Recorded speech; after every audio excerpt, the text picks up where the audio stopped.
Gurur Brahma, Gurur Vishnu, Gurur Devo Maheshwaraha, Guru Sakshat Param Brahma, Tasmai Shri Gurave Namaha, Tasmai Shri Gurave Namaha. Sadashivasamaramбhaं Shankaracharya-madhyamam Asmadacharya-paryantam Vande Guru Paramparam. Vande Guru Paramparam. We are in the third chapter of the first part of the Kathopanishad, and here from the verse number 10 till verse number 13, I think. Yeah. Here the methodology is given, and here in the 10th verse it said, we'll just recap a little bit and then we'll enter into the verse.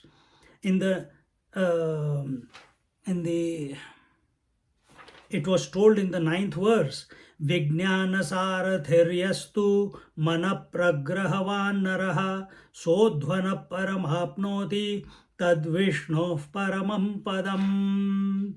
It was told the man who has Vijnana sarthi astu mana pragrahavan naraha, that man who has intelligence, Vijnanavan sarithu bhavati, he who has the intelligence as the charioteer, and then it was told mana pragrahavan, and the mind fully controlled, meaning the reins are under the control of the intellect. He attains the end of the journey. So dvana param apnoti, he attains what? Param padam.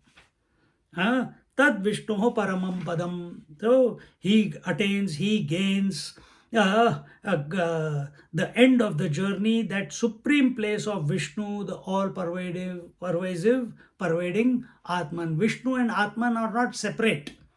The wave and the water are not separate. The gold and the ornament are not separate. They are one and the same.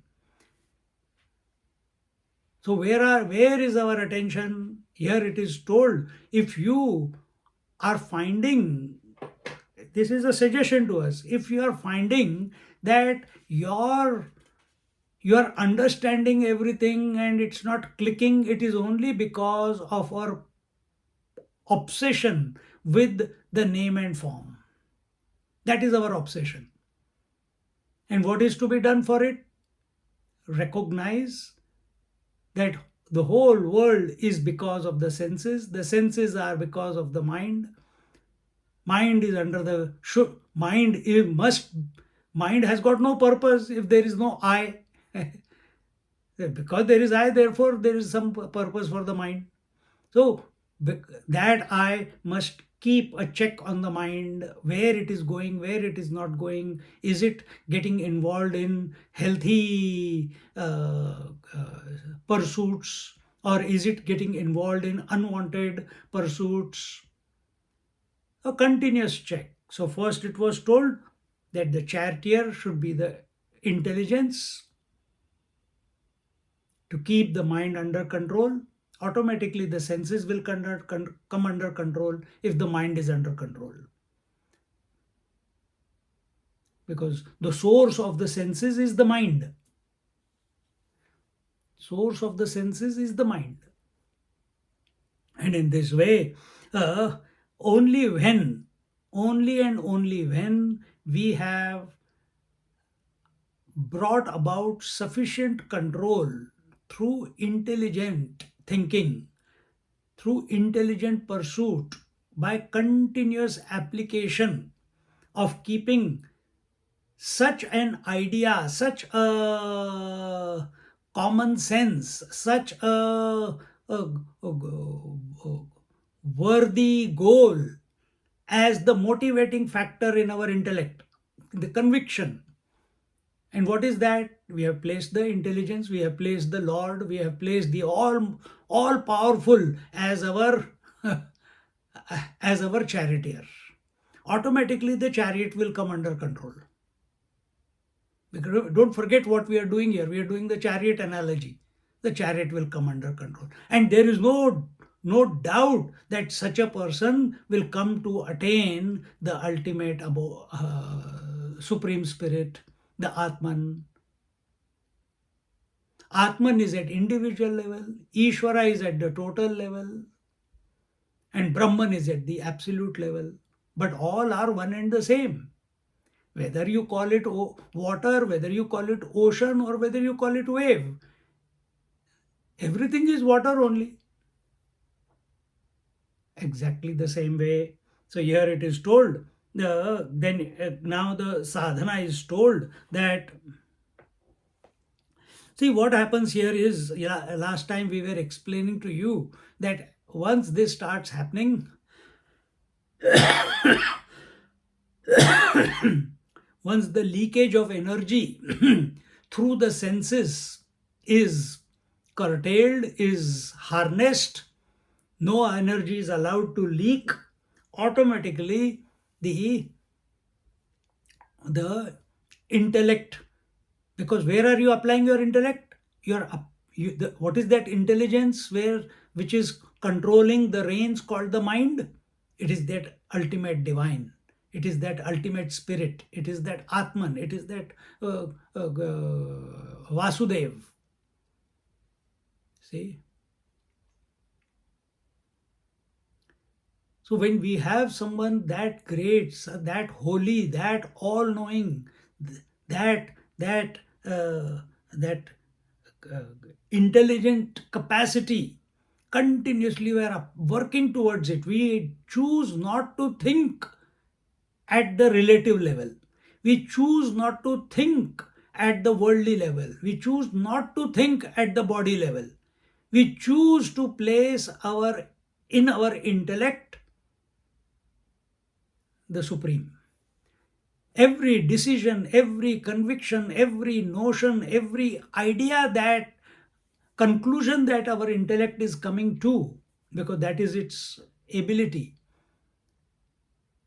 we push ourselves to think, if how would the Lord think at this moment? What would be his disposition? And frankly speaking, we don't have to go into all that thinking, what would Lord think? You just keep remembering him. This is the vision that is given. Now, how to make this vision of placing the Lord and etc. and coming to that Paramam Padam, Vishnu Paramam Padam. See? Vishnu is the all-pervasive one. Here what you are talking about, this intellect, it becomes the all-pervasive one. Once it stops crystallization, it becomes all-pervasive. What is crystallization? Crystallization of a water is equal to ice. Subtle crystallization of water is called a wave. Total crystallization of water is called the ocean.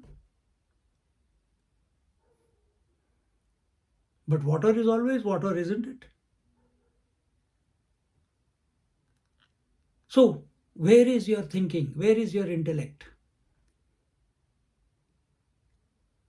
It's a very subtle point. It's not something that you can work out. It has to click.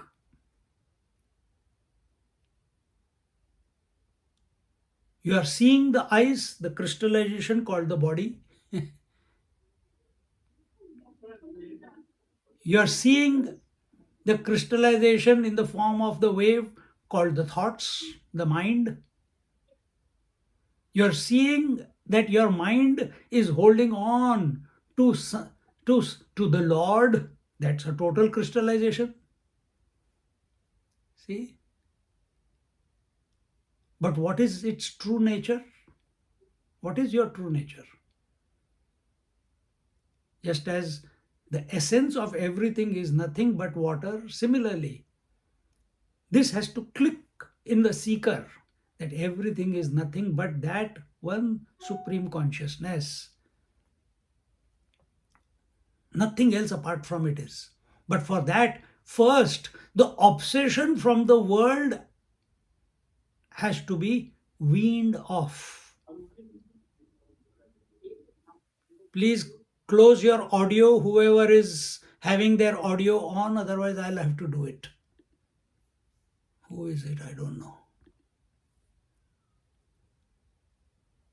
It's gone now.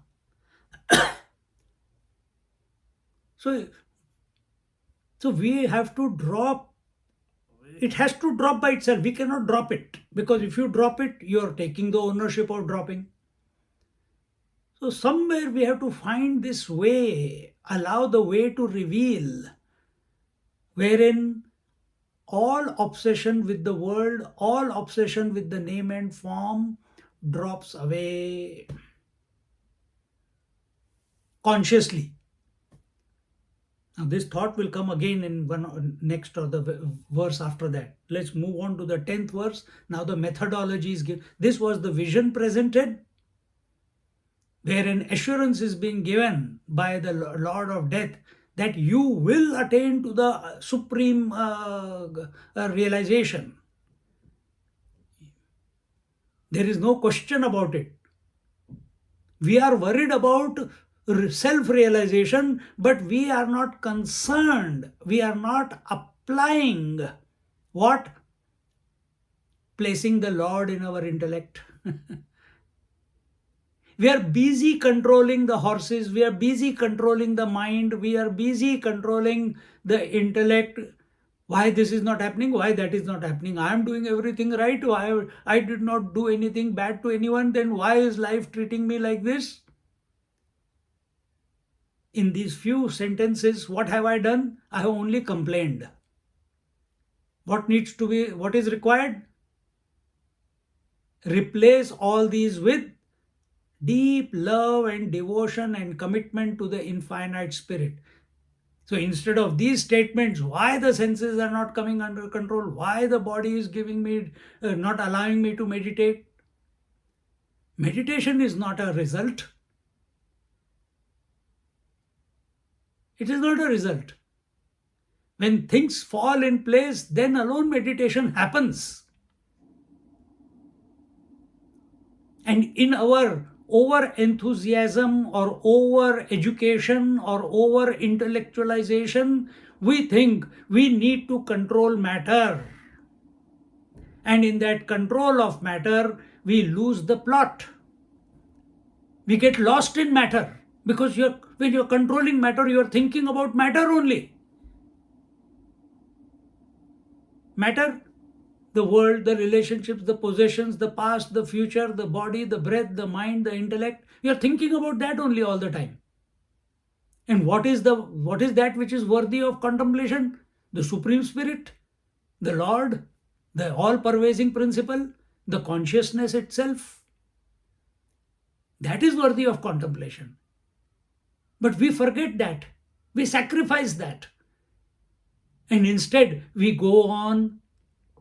I have to finish so many rosaries. We have to do this, we have to study that, we have to study this, we have to study that. But all that study, what is it teaching you? That you are that which you are seeking. You are not focusing on that. So what is the methodology? Here it says, Indriyebhya parahyartha arthebhyascha param manaha manasastu para buddhihi buddhiratma mahan paraha. This was told in detail in 1.5 months ago. Just a slight recap so that we are in tune with what is going on. It was told, Indriyebhya parahyartaha arthebhyascha param manaha. Beyond the senses are the sense objects, and beyond these objects is the mind. Beyond the mind is the intellect, and beyond the intellect is the great self. And where are we lost? We are lost only in the objects. Only 5 senses, only one eye, one set of eye. But how many colors and forms it is seeing? Infinite. Only one set of ears. How many sounds it is hearing? Infinite.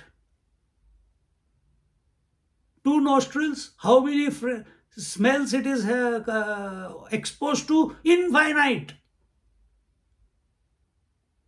And therefore it is told, greater than the senses are the sense objects.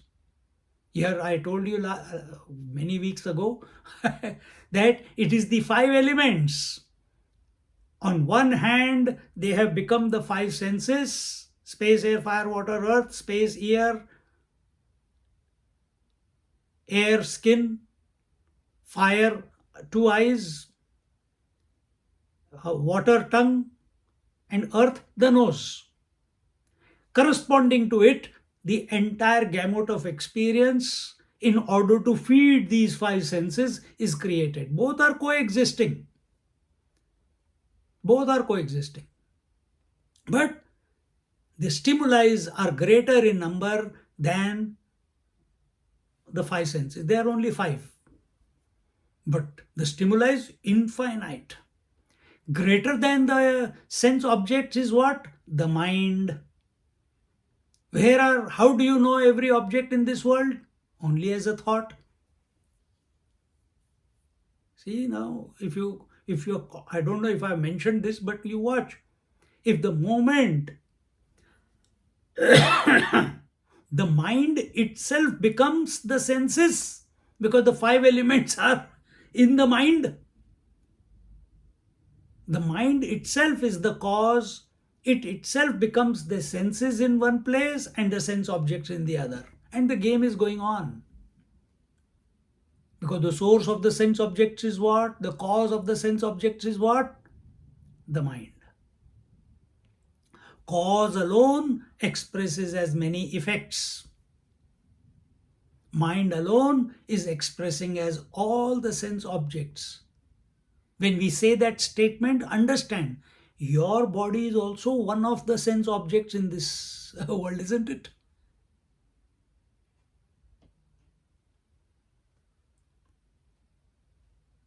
Beyond the mind is the intellect. Beyond the mind, what is the cause of the mind? It is the intellect, the intelligence factor, the decisive factor, the conclusive factor, the discriminating factor. That is the intellect. The nature of mind is fickle mind. That is what we say, no? Fickle mind. Intellect is discriminatory in nature. And greater than that intellect is the great self, or the Atman. So Atman alone is expressing as the intellect. Intellect alone is expressing as the mind. Mind alone is expressing as the sense objects and the senses. What is the conclusion out of all this? Tell someone, what is the conclusion?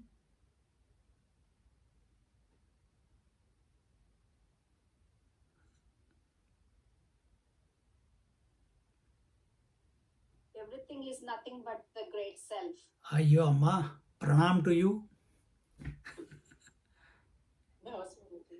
Nothing, everything is nothing but that great self. Do we have this vision at this moment? No. This vision if we practice what is being told, keep contemplating like what I have just explained in short. If you want to go in detail, go back to the verse when we are doing the Bhashya. But if you keep repeating this in mind again and again and make yourself available, hey, yes, suddenly it will click. Suddenly it will click. You kept thinking of the man in your life and you started behaving like a wife. You get into a new job, initially very difficult. After some weeks, it's a backhand play. Easy, easy peasy. Same way.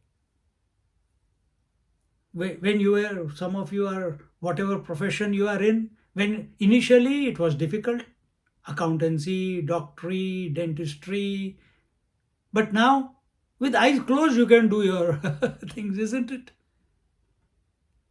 Exactly the same way. We keep repeating. Why you are proficient at it? Because you have repeated it. Repeat these exercises again and again. These are the methodologies. Methodology you have to repeat in your mind. You have consciously, not mechanically, consciously. And suddenly one day it will click. Because what is Vedanta? What is Advait? Advait is replacement of old notions with new old notions with new, which do not leave any conclusion. That is Advait.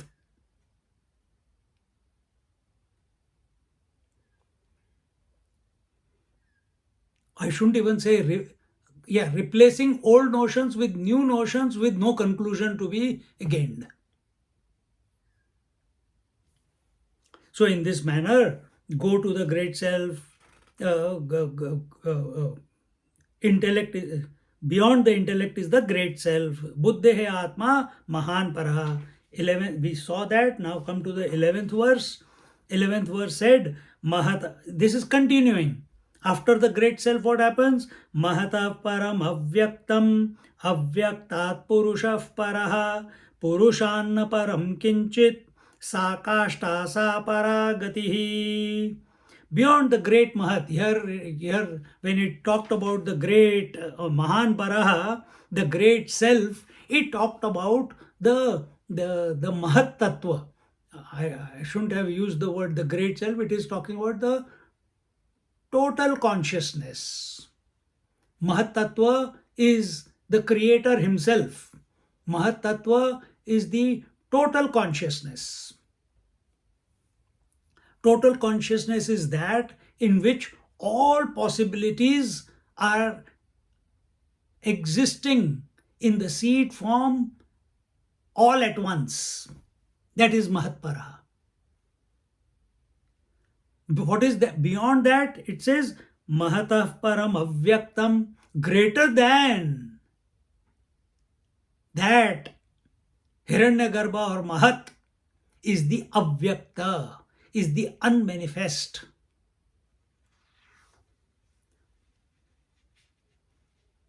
So, what is the disposition of Mahat? Mahat's disposition is I am everything.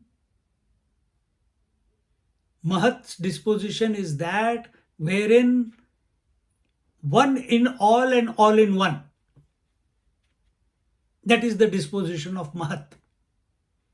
Now we are here, still duality is there. All in one, one in all. Individuality. So all individuals of the dream are nothing but my mind, and my mind alone is everything in the dream. All in one, one in all. And so beautifully our scriptures have said, the consciousness in the dream state is called Tejas. The consciousness in the total dream state is called Mahat.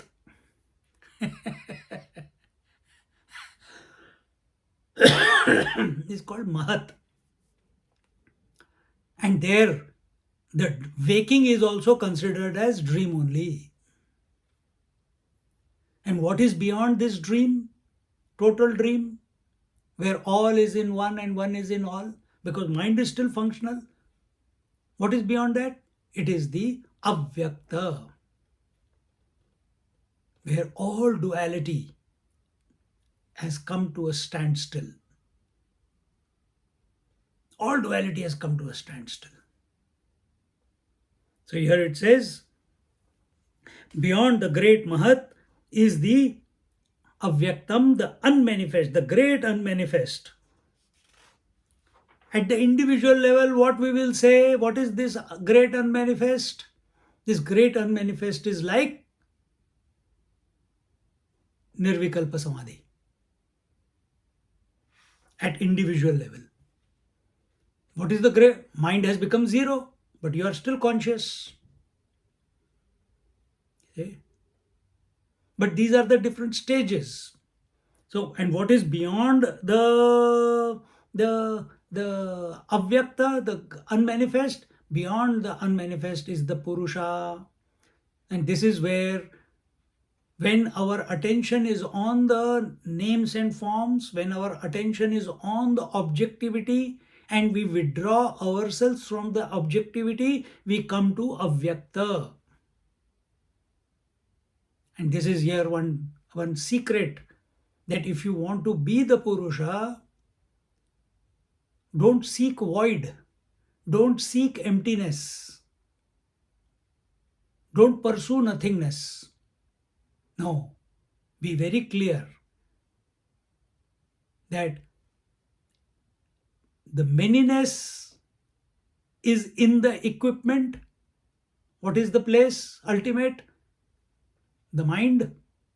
The multiplicity appears in the mind, and that same mind becomes zero. Pravritti, manyness, involvement, nivritti, zeroness, withdrawal. Where is this phenomena of expansion and contraction, of multiplicity and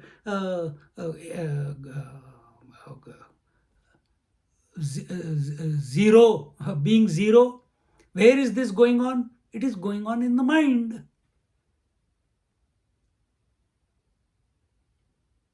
Don't you know that on a daily basis it's going on? Waking and dream is pravritti and deep sleep is nivritti. When we are using the word avyakta, it is at totality level, but we have to apply it on ourselves. Understand the principle that this flux of expansion and contraction is only at the phenomenal level, and the phenomena happens not at the atmic level. Phenomena happens only at the equipment level. You are the observer, you are the witness of that phenomena. When that phenomena, now when the phenomena is expressing, when the pravritti is there, manifestation is there, to catch yourself is difficult initially. Therefore the sadhanas are told, withdraw, withdraw, neti, neti. Now you come to unmanifest, the avyakta. Your mind is naturally quiet. And you, if you have not gone to sleep and you are awake, naturally the question will automatically pop up. Who is knowing that the mind is unmanifest? Me. Full stop. No conclusion. Because you are the conclusion to yourself. So what is beyond the avyakta? Beyond the avyakta is the Purusha. This is the end. This is the highest goal. When you conclude in yourself as the self, that is the conclusion. If you want to call it the conclusion. In other words, the seeking is done by the mind. The mind comes to a conclusion which it cannot experience. Which mind? So where is the journey? In the mind. Who is seeking? The mind. And if it is oriented in the right manner, it reaches, the scriptures say, a conclusionless conclusion, an experienceless experience. That is this. So never pursue nothingness, void. It creates all sorts of mental uh, uh, cases. We, we saw that in detail. We are just recapping. Then in the 12th verse, Esha sarveshu bhuteshu godhotmana prakashate drishyate tvagreya buddhya sukshmaya sukshmadarshibhi. This Atman, Esha sarveshu bhuteshu godhotma, gudah atma na prakashate. This Atma, hidden in all beings, reveals itself not to all. Na prakashate is not, does not reveal itself to all. It's a very, very fine dissection. Are you focused on nothingness, or are you being yourself, being the self?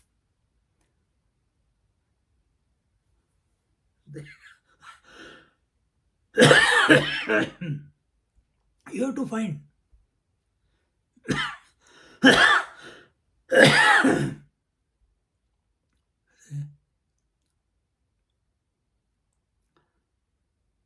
See, when we used to study for exams, you open your book late nights, you're studying, then the sleep will come and you will doze off. Suddenly in that sleep you will remember, I got exam tomorrow. You will get up again you will start studying in that zombie zone. And strange how we remembered everything though. So you study there and you are continuing, again the sleep comes, again you doze off, again you come, and after some time you put some water on your eyes, again you wake up completely. Why? There is fear that if I don't study, I will fail tomorrow. I don't want to repeat the whole year, man. When that type of commitment comes and you are contemplating in this manner, or you are chanting the name of the Lord, whatever, here we are looking at the chariot analogy, and you're systematically withdrawing or watching how this whole phenomena is continuously manifesting and unmanifesting, manifesting and unmanifesting. Once you catch this phenomena of manifestation and unmanifestation, you will lose interest in the world. The moment you lose interest in the world, vairagya, the moment vairagya sets in, discrimination will mature.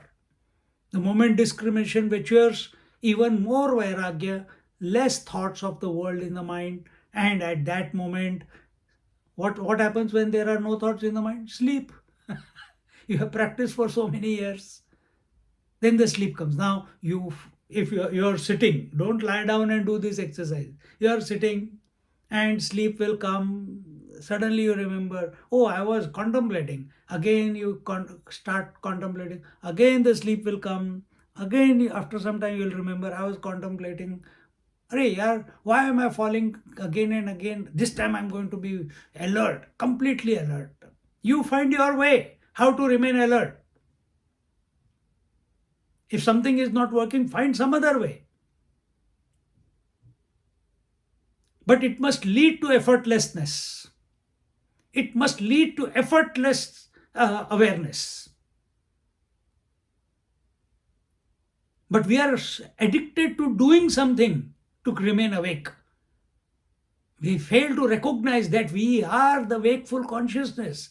We have never gone to sleep. Mind is going to sleep. Because you are thinking you are the mind, so you are going to sleep.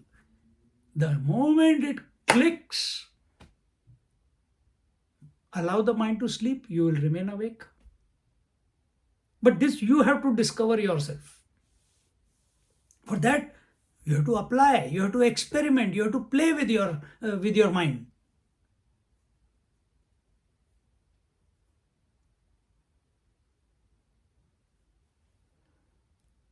So, Esha Sarveshu Bhuteshu Gudhotma na prakashate. This Gudha Atma, this secretive Atma, this hidden Atma, it does not become available to every Tom, Dick, and Harry. Just because we are studying Katha Upanishad, so now I have understood everything. You have been taken for a big long ride.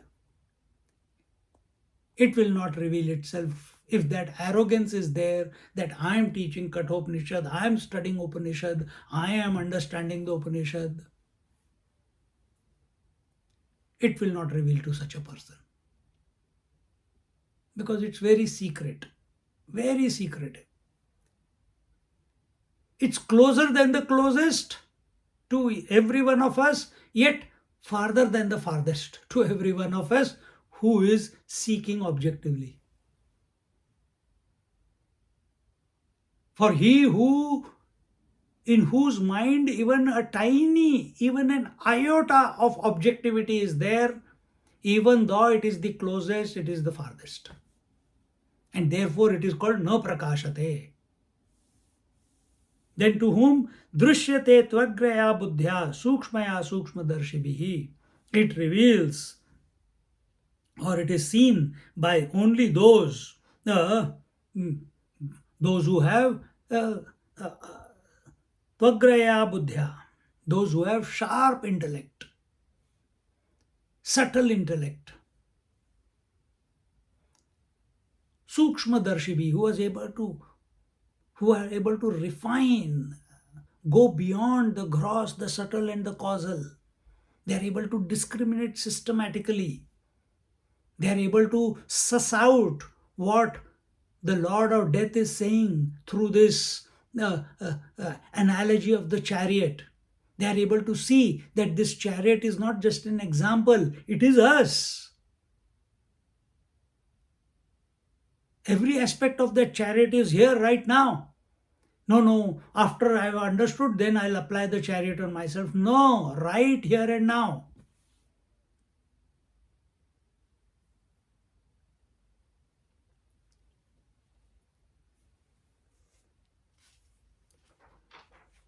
So, in this manner,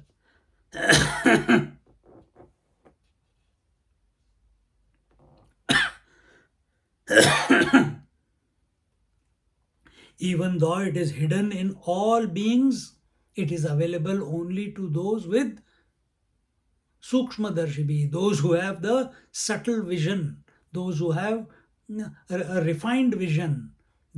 And how does the subtle vision or refined vision come? Go to the previous verse. That is the preparation. That is the preparation. And not only that, this verse is also, first two verses, 10th and 11th, were the preparation. And in this manner,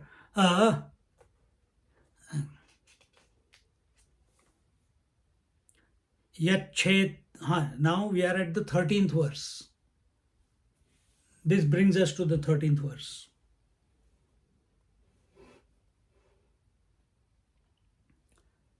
Until and unless we do not discover, not intellectually, until and unless we do not discover that the source of life everywhere begins from me.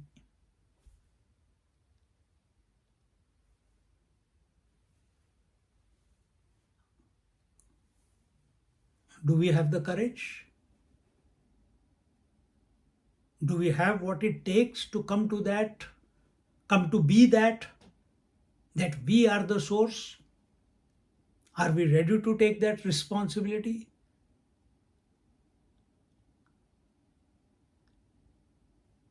We don't have to take that responsibility because this is happening. But as a seeker, we fall short. Oh my God, all the good and bad is happening because of me. No, please. I thought divine is only good, not bad. Many people ask us why there is so much bad happening, why so much famine, why so much misery everywhere, why so much war going on. Many people ask. If God is everything, He is good as well as bad. He is pervading everything.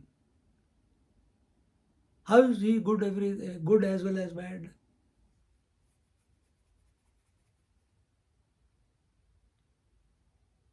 Can the daylight in which you can see the whole world be without the sun? No. Can that dark, ominous night, fearful night, can it happen without the sun? No. Absence of light is sun. So sun is supporting, we say it is, the sun is supporting both the day and night. In other words, day and night cannot happen without the sun. But you ask the sun, thank you for giving us day and night so that we can regulate our life on a daily basis. He says, I don't know what is day and night. He doesn't know what is day and night. He has never experienced absence of light. And he has never experienced light also. What you are seeing as light is reflected light on the particles in the atmosphere. Sun has never experienced, he is of the nature of light. And he has never experienced darkness because he just doesn't know that. Exactly the same way. Exactly the same way.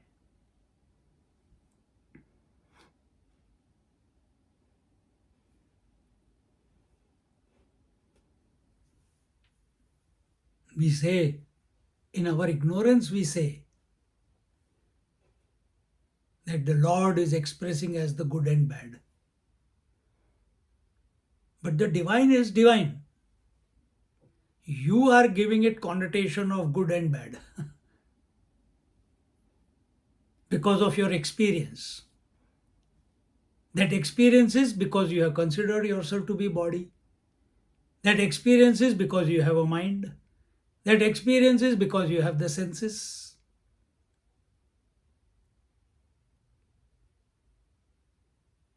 Get out of the way. Allow the infinite to express. Be the infinite.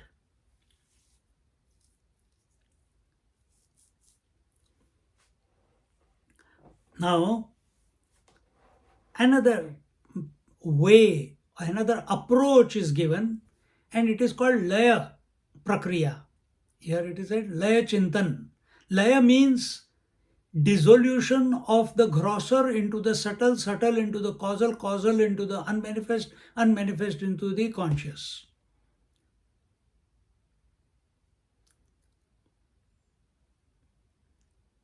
Laya means dissolution of, one example, Laya Prakriya, dissolution of earth into water, water into fire, fire into air, air into space, space into mental space, mental space into conscious space. This is Laya Prakriya, dissolution. We did the same thing before also. The cause of the senses, the greater than the senses are the sense objects. The cause of greater than the sense object is the mind. Greater than the mind is the intellect. Greater than the intellect is the total intellect, Mahat Tattva. Greater than the Mahat Tattva is the Avyakta, and greater than Avyakta, unmanifest, is the Purusha, the conscious principle.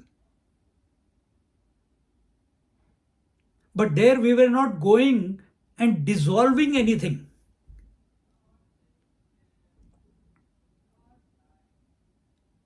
So let's see what the verse says here. You can repeat.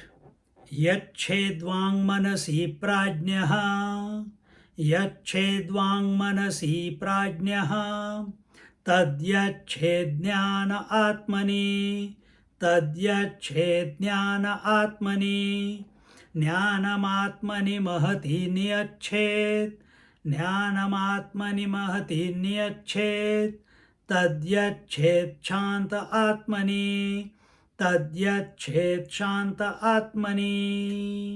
Together, यच्छेद्वाङ् मनसि प्राज्ञः तद्यच्छेत् ज्ञान आत्मनि ज्ञानमात्मनि महति नियच्छेत् तद्यच्छेत् शान्त आत्मनि. Here he says, where are we?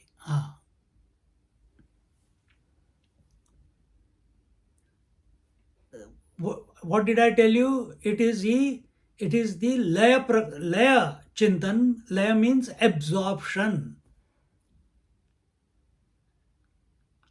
dissolution of the grosser into the subtler. So here what does he say? Yachedvang manasi prajnaha.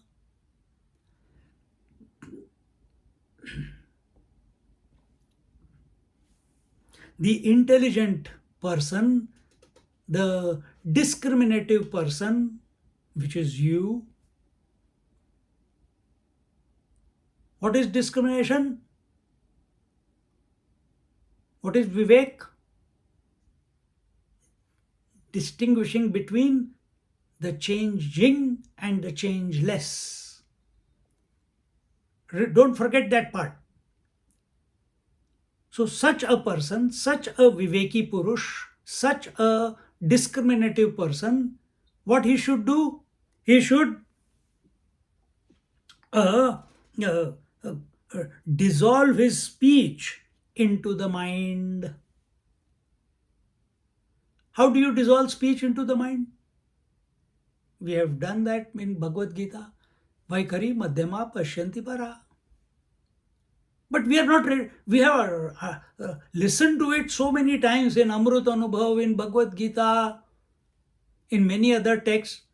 But tell me, after listening for so many years, how many of us are practicing?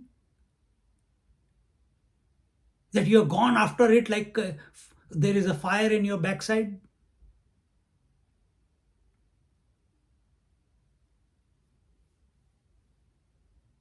See? Allow the speech to dissolve in the mind. Vaikhari is the gross speech.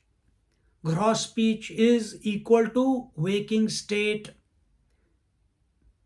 Gross speech is that where the word is in your mouth but the object is out there, outside the mouth. This is Vaikhari. Understand how the dissolution is taking place now. Laya is taking place. As you practice, do your japa, do your mantra, do your chanting, do your whatever, in the loud voice, including chanting of Kathopanishad or Bhagavad Gita, keep doing loudly. Never do it in your mind. And do it with bhav, bhakti, reverence. Automatically purification will start happening. The gross speech moves on to the subtle speech. Subtle speech, Vaikari, Madhyama, Madhyama Vani. Madhyama Vani is equal to dream state. Madhyama Vani, the subtle speech, is equal to where the thought of the object and the object of thought is in the mind alone. In the waking, the thought of the object was in your mind and the object of your thought was outside. But in Madhyama, subtle speech, the thought of the object and the object of the thought, both are in the mind only, like a dream.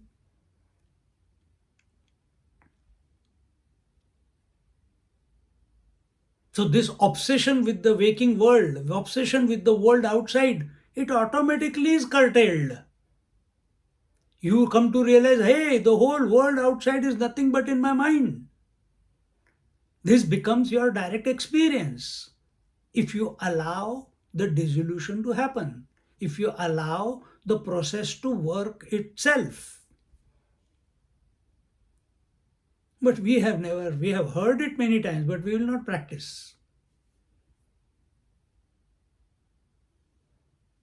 Then the next stage comes the Pashyanti. Pashyanti is where the thought of the object and the object of the thought both are in the unmanifest state.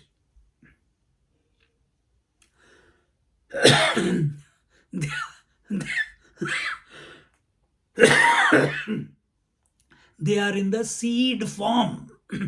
Now, what is happening? From gross speech to subtle speech to unexpressed speech, but the potential to express is fully there. But you are maintaining silence. Why? It has happened that way. It has automatically gone back to silence. Just like automatically after living a full day, you go to silence in sleep.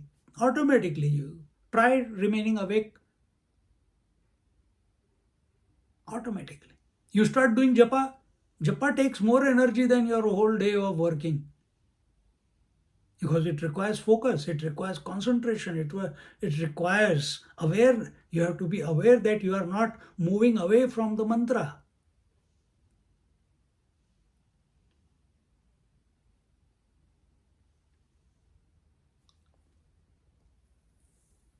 Oh, Pashyanti. But we don't want to go into Pashyanti. We understand it is there. But if you remain conscious in Pashyanti, meaning if you remain conscious in silence, you come to Para. Para is the Purusha. So here what is said? Yached vang manasi prajnaha. Let the discriminative person, seeker, merge his speech into the mind, dissolve the speech into the mind.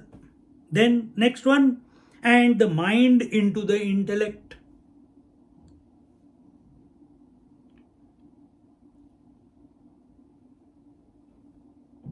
See? Same thing as before, almost similar.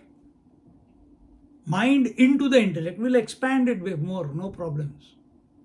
And then the intellect into the great self, and the Atman, and the Atman into the Brahman, or the what is that? Jnanam Atmani Mahati Yachet, Tad Yachet Shanta Atmani, in the peaceful Atman. The self into the peaceful one. Because see, when it says the intellect into the self, this is your what you call your samadhi abhyas. But after the samadhi is broken, the self, it appears as if it's lost. That peace is lost. We want a position where nothing is gained and nothing is lost. We are all that there is. Otherwise, the pursuit will continue. I have to get back into my samadhi. I have to get back into my meditation. What have you gained in meditation and what have you lost? And when you open your eyes, what have you lost and what have you gained? You are the constant one. You can never lose yourself. If your attention is on the experience of meditation, of samadhi, then there is a conclusion that I lost the peace. It was so beautiful. It was transcendental meditation. And now I am out of the transcendental meditative state, and now it is disturbantal everywhere. Not that way. We want to maintain that poise. Let anything come and go. Dive deep. Deep is this. Waves are only on the top of the ocean. The deeper you go, there are no waves, there is no disturbance. There's only abidance. There's no tossing around inside the water. Only on the surface of the water there is tossing around. So where is your surface? Where is your surface? At the sensory level, isn't it? So when we are living at the sensory level, we are continuously buffeted by the objects. We are tossed from this to that, from being husband to brother to son to wife to sister to the mother to whatever, continuously shunting from one to the other.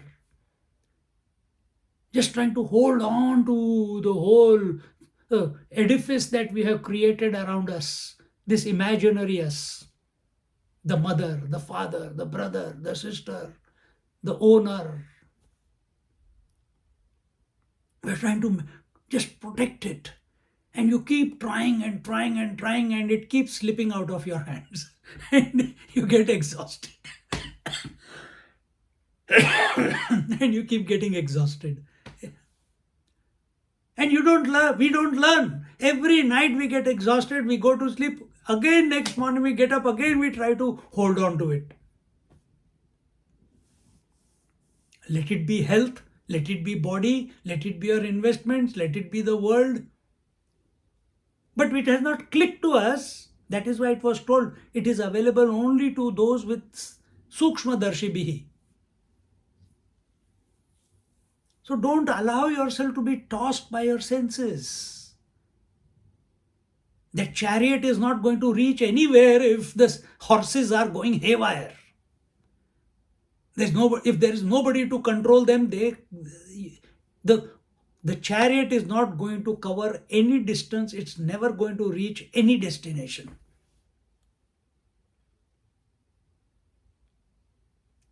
And this is what we are doing to ourselves.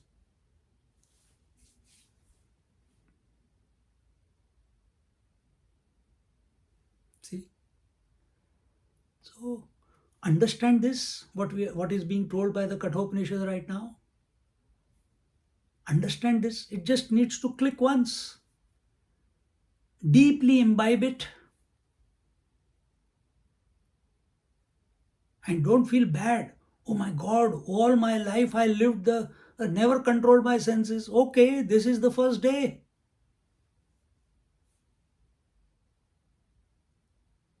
To be committed to the infinite. Let bygone be bygone. Start now.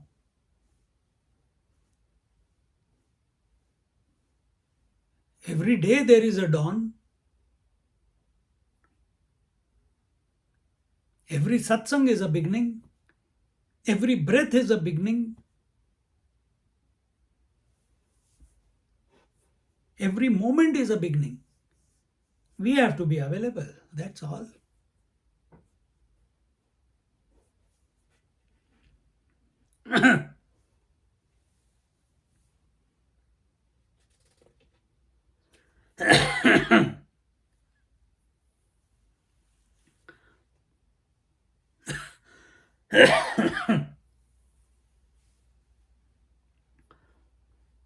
So let the discriminative person merge, dissolve his speech into the mind into the intellect into the total intellect, and the total intellect into the Shanta Atmani, into the peaceful self. And in this manner, the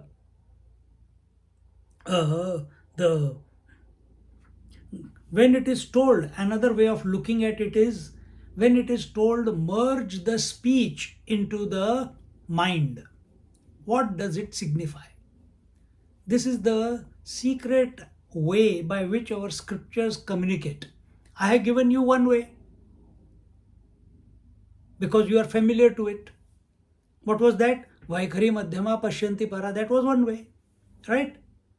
Because it's obvious. Speech, oh, we start talking on speech. But what is speech? It is an organ of action. What are other organs of action? What are the 5 organs of action?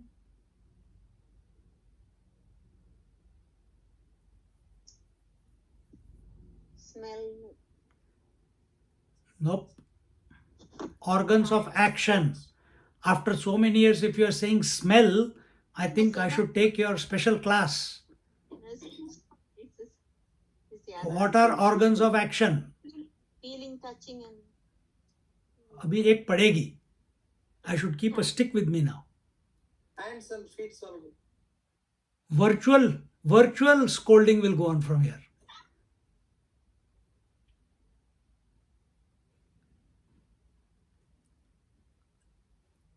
Organs of action and organs of knowledge. Jnanendriya and Karmendriya. What is the difference? You disappoint me by saying those things. Swamiji, sorry. No, there is nothing called sorry. What are the Jnanendriyas and Karmendriyas? Mention. Both are 5 each. Eyes, ears, nose, tongue for the taste, and skin for the touch are the Jnanendriyas. Seeing, hearing, touching, feeling, tasting. The 5 are Jnanendriyas, where knowledge takes place. What are the other Karmendriyas, the organs of action? Hands for actions, feet for walking, movement, genitals for reproduction, Yeah.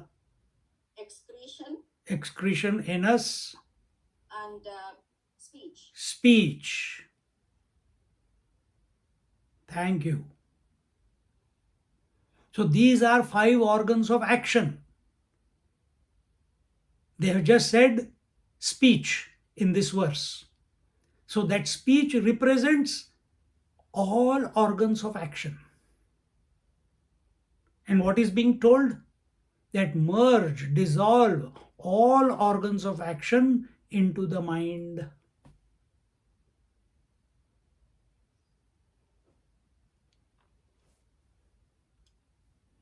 Understand the instigator, the prompter of all activity, the source of all activity at the organs of action level is the mind.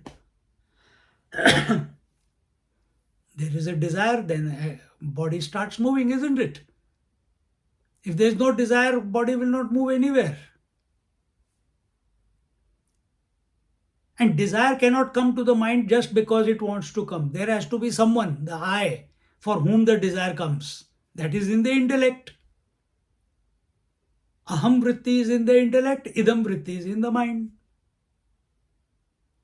So we are dissolving the 5 organs of action into the mind. We are recognizing that the mind cannot be without the I. Then we are dissolving the I into the total I. The Hiranyagarbha or the Mahat Tattva.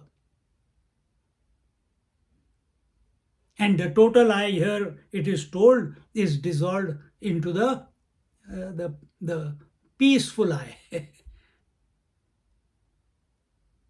Total I is still busy because at totality level also creation, maintenance and destruction is going on. It's still a witness. The total I is still a witness. The total witness.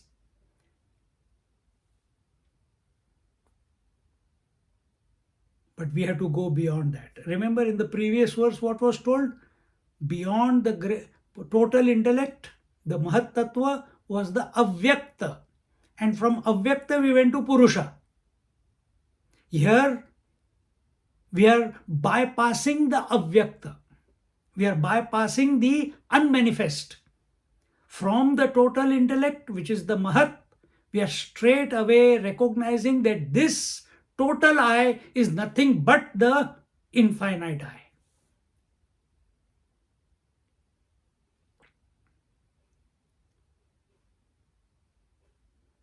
Different approaches.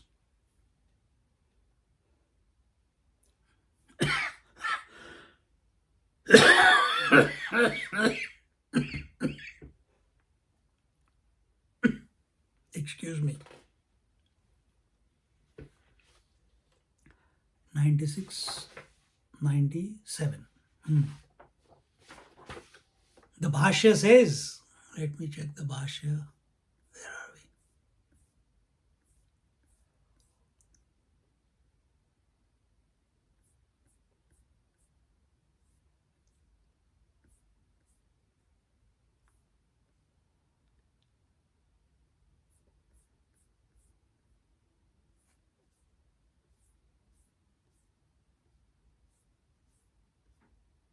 I'm in the wrong Upanishad here. Okay.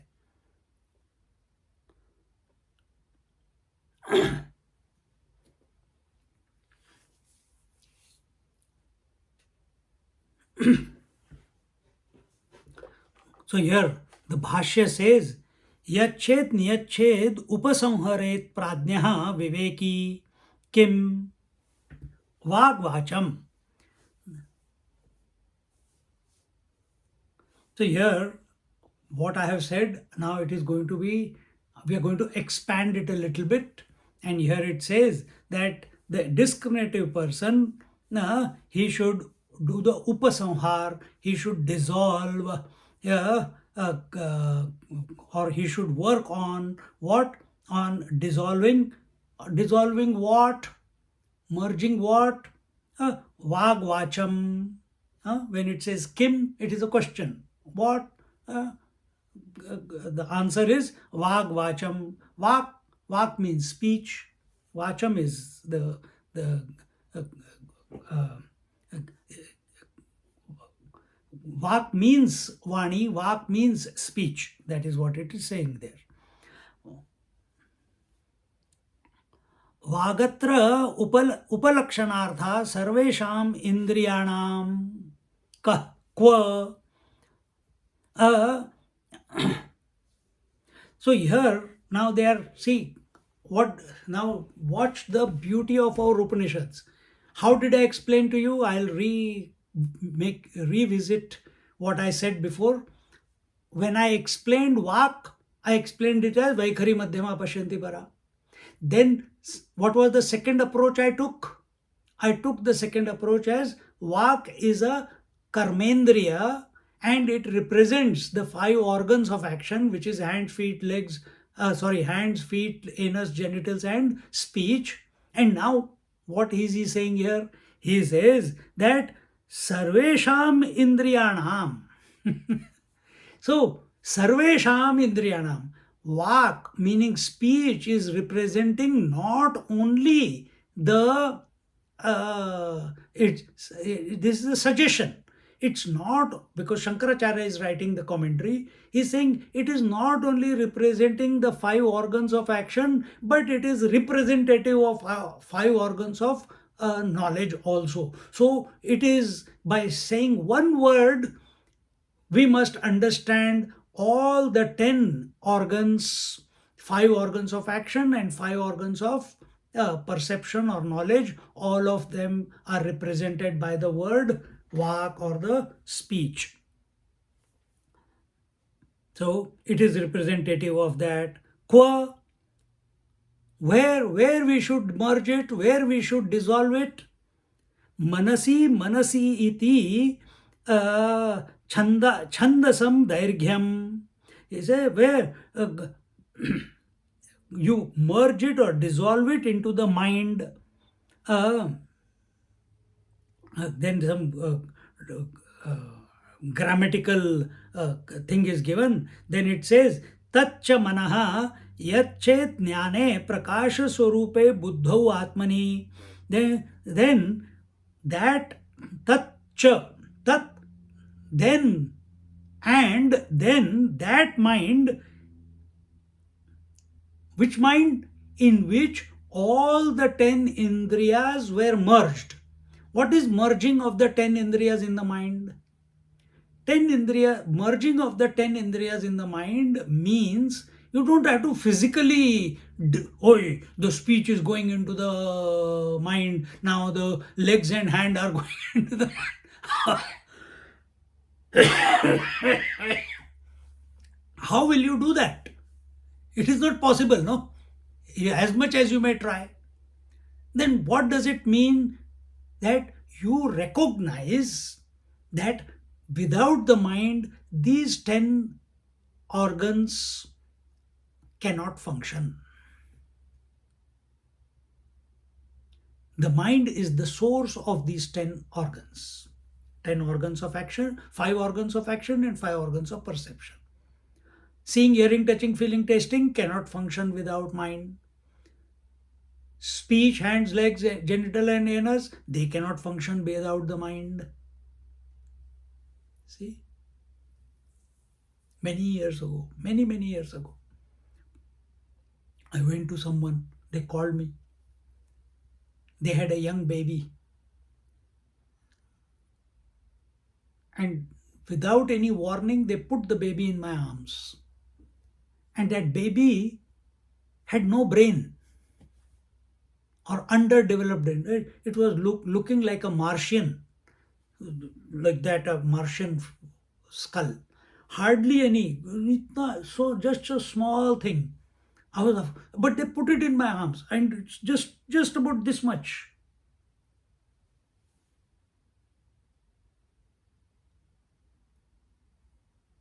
And what was happening to that baby? There's no mind, there's no brain, there are no neural networks at a physical level, no neural networks. So for whatever reason, there was a little bit of breath, but because the body is not able to support, that breath is becoming feebler and feebler and feebler and feebler. And eventually what happened? The very next day, the child passed away. What did I say? Because there was nobody to support the breath. Life has to be there. Where is life? In the mind. Without mind, life cannot express.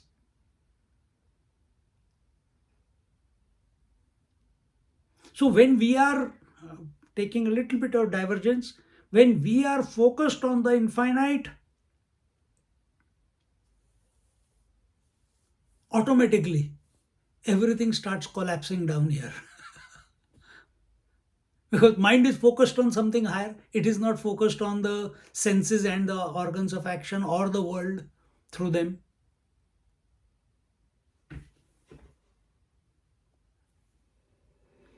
See? So here it says that where should we dissolve it? In the mind.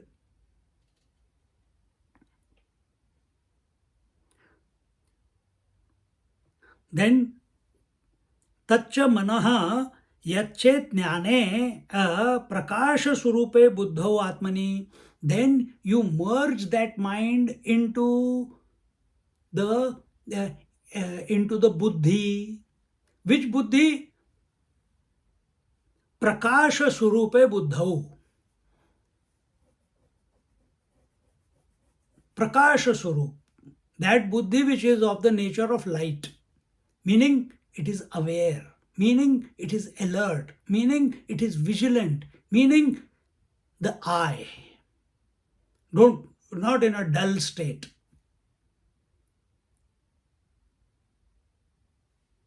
Prakasha Swarupa Buddha, Swarupe Buddha, Atmani. Then after that, buddhihi mana adi karanani apnoti iti atma pratyak tesham. Then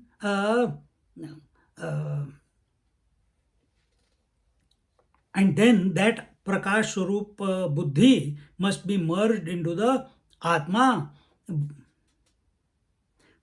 So here it is told that buddhir hi mana adi karanani apnoti iti atma pratyak tesham, meaning that buddhi alone is pervading the mind, buddhi alone is pervading the senses, buddhi alone is pervading the organs of action.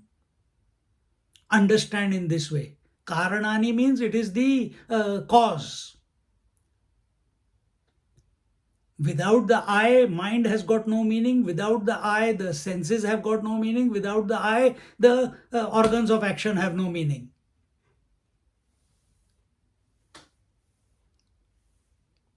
Jnanam buddhim atmani mahati prathamaje niyachet.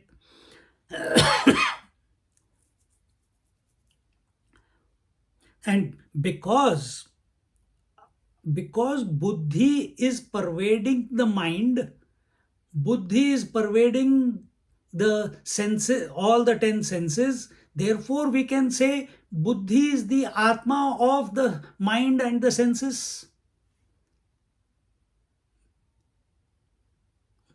See?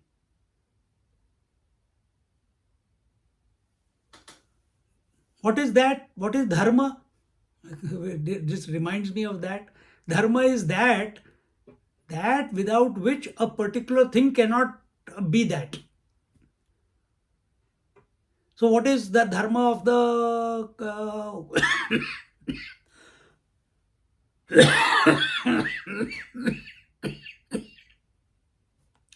dharma of the sun? What is the essence of the sun? Light. Heat and light, isn't it? What is the dharma of the water? Cold. The wetness and the taste. Taste. Yeah. You cannot have a dry water. It's not. So what is that without which you will not be you? The self. Yes. So we are finding the source. We are going to the source. So all the 5 senses, what was their source without which they cannot function? Mind. Now mind is, with the inclusion of the 10 senses, understand, without the I, mind and the 10 senses have got no meaning, because that I is pervading all of them. Is that not your experience on a daily basis? Every moment, at this moment also? So we can come to this, we can say, in other words, Buddhi or intellect or the I is the Atma of the mind and the 10 senses. Now we'll go further. We are not going to stop. Acha, now I found the Atma. No, no, no, no. Some people stop there. But we are going to go further. Then it says,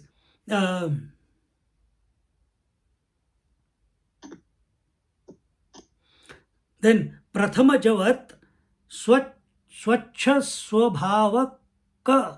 Swabhavakam Atmanaha Vijnanam Apadayed iti arthaha. Then that buddhi which is of jnana swarup, once you have come to realize that without the I nothing else is possible, that this I alone is pervading the mind, the thoughts, the waking, dream, deep sleep, the senses, everything is pervaded by the I. Recognize this. This is jnana swarup buddhi. You have come to that conclusion and you are not forgetting it.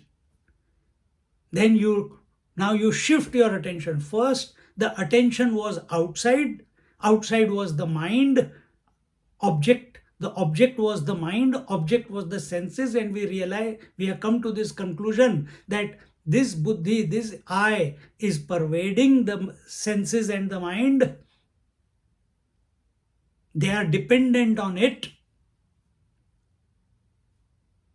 Now we drop whatever is dependent on it. Now we shift our attention to what? Here it says that, where are we?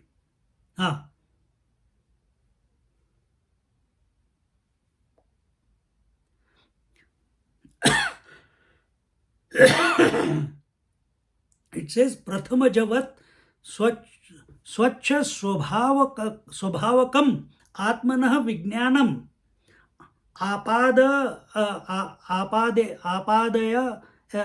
Apadayed iti arthaha.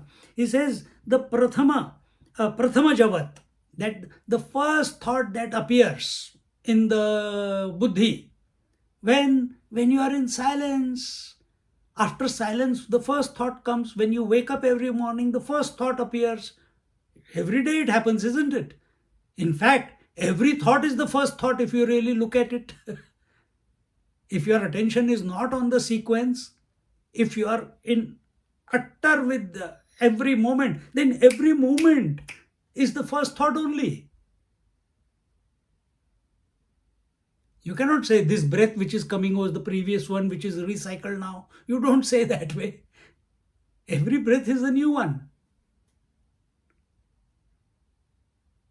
come to this conclusion. Every thought is a new one. And what is he saying? That this thought which is coming is not my thought. It is coming from Mahat. It is coming from the total intellect. In other words, he's saying merge the thought in the total intellect. In other words, understand all thoughts are not mine. They are coming from the total. When we say these thoughts are mine, what happens? Individuality is maintained. Where are all the thoughts of all the people in the dream?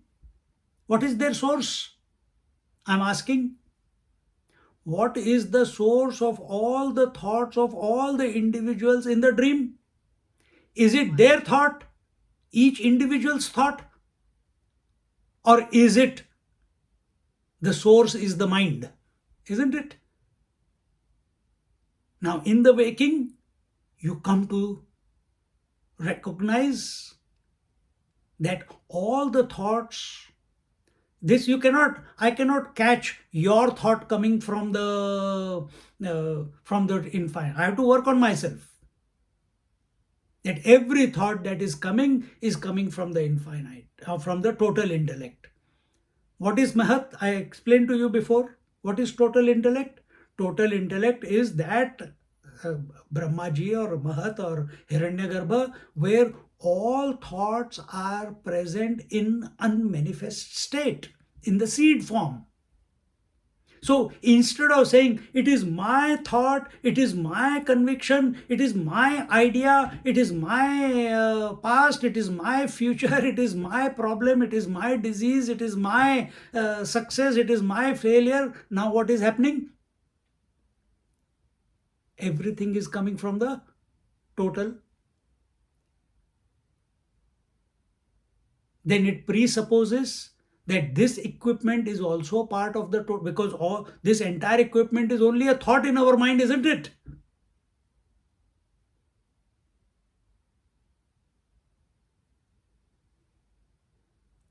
See the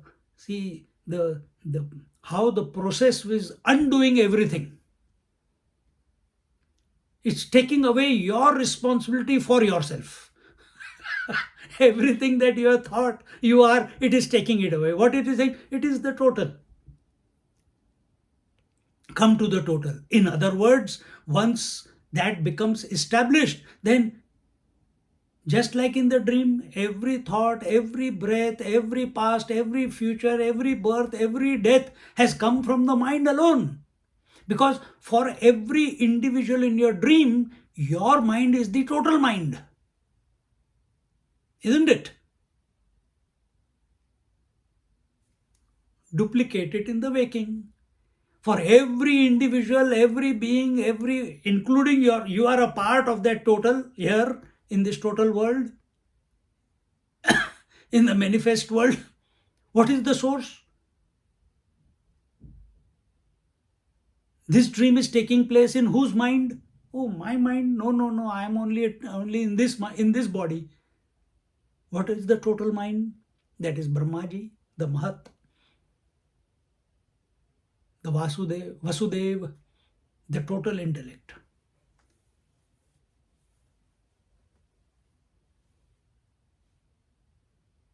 And as you keep contemplating in this manner, whatever you think, so you are. So you also everything starts revealing. You are not attached to anything. You are not detached to anything. Everything is just a play thereafter. You don't initiate anything. You don't stop anything. You allow the life to, what is life? Pravritti, nivritti, manifestation, unmanifestation, it is going on. And you see that happening. Everything is just happening. You have total freedom to interfere if you want, because you have come to that point. But you choose not to, unless really it is required.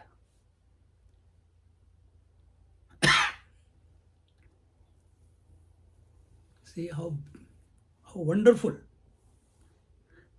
तं च महान्तं आत्मानं यच्छेत् शान्ते सर्वविशेष प्रयः प्रत्यः तमित रूपे अविक्रिये सर्वांतरे सर्वबुद्धि प्रत्यय साक्षिणी मुख्य आत्मनि. And he says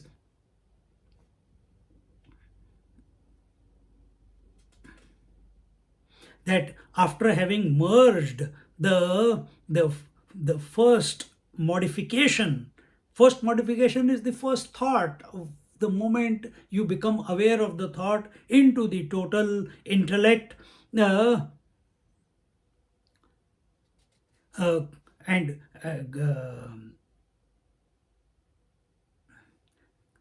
once we have merged, and what is the first thing that appears in our mind? What is the first thing that appears in the mind every morning? I thought. Thank you. Thank you. That I thought is being merged, is being dissolved, is being contemplated as coming from the total intellect. So what is happening? Your position as individual I is being merged into the total I, because that is the prakriya, that is the laya prakriya.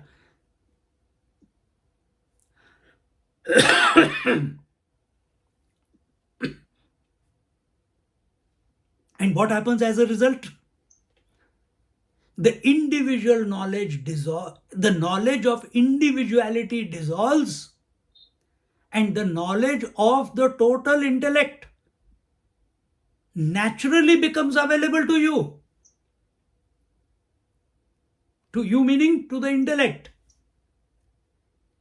Because you have shifted your position from being only in this body to being the source of all the bodies, all the thoughts, source of all the eyes. Naturally, the knowledge has to correspond with that disposition, isn't it?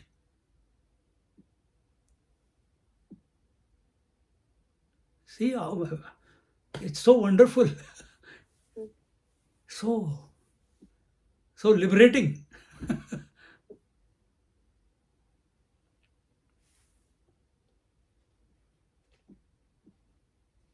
And what is this total intellect?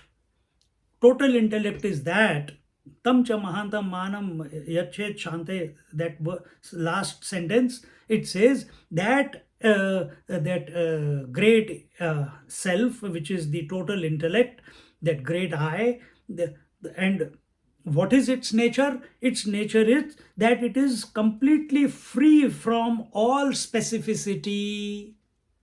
It is completely free from all modifications. It is completely free from all crystallizations.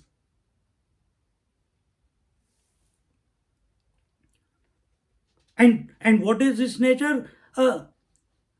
Pratyah tamita rupe avikriye.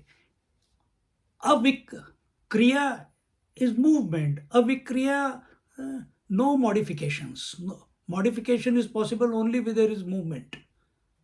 No, it is free from all kriya. It is free from all activity.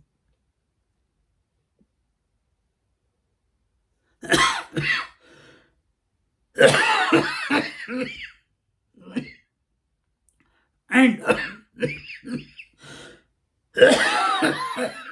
and it is the sarvantare. Sarvantare means it is the inside of everything. It is the heart of everything and everyone. Sarvantare. Next one, sarva buddhi pratyaya sakshini. Sarva buddhi. Sarva buddhi means all intellects. Sakshini, it is the witness of all the intellects. Are you not the witness of all the buddhi or intellects or all the eyes presenting themselves in the dream? In the dream, you don't know that. The moment you wake up, you know that, isn't it?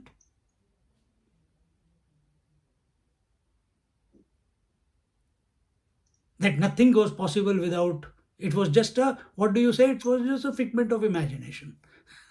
It was just a dream. Therefore, you don't give it zero value. But if you analyze a little bit, that every I that is expressing in the dream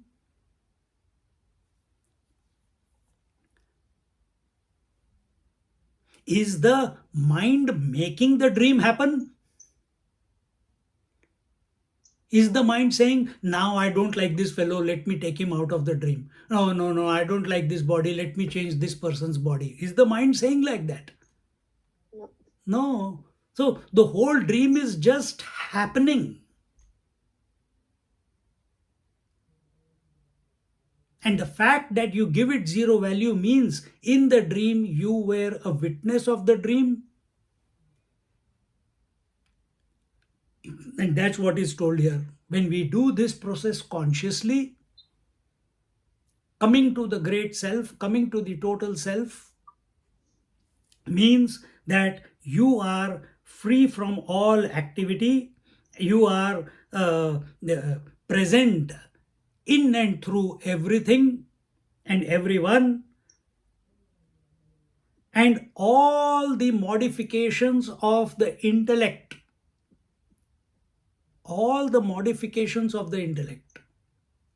you are the witness of. This is the next stage.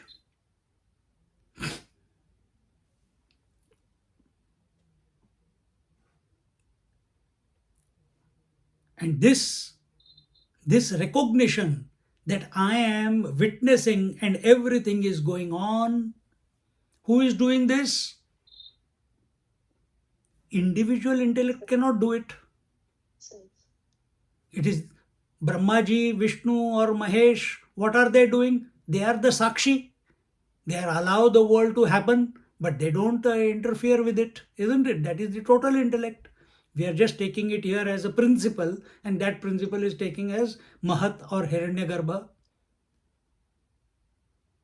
So everything is happening. Creation, maintenance, dissolution is happening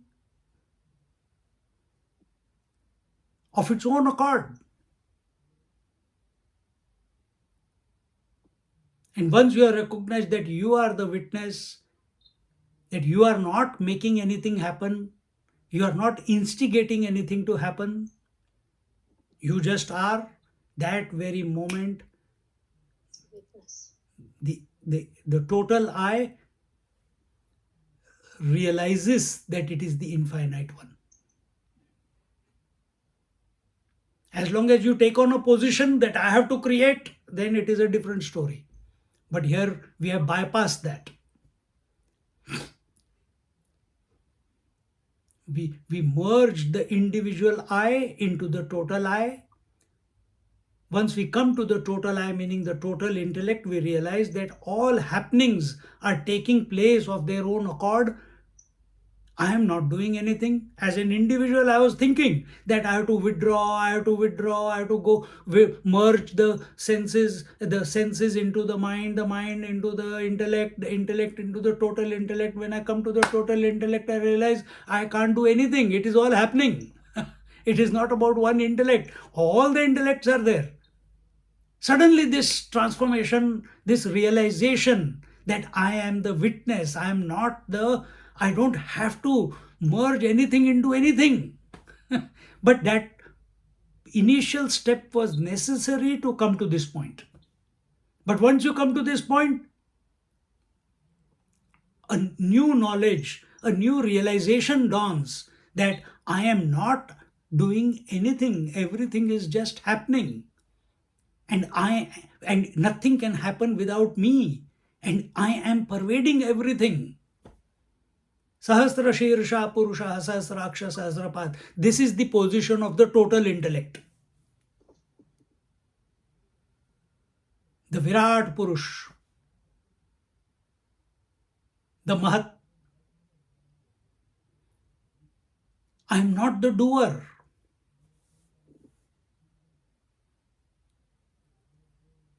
And the moment this dawns,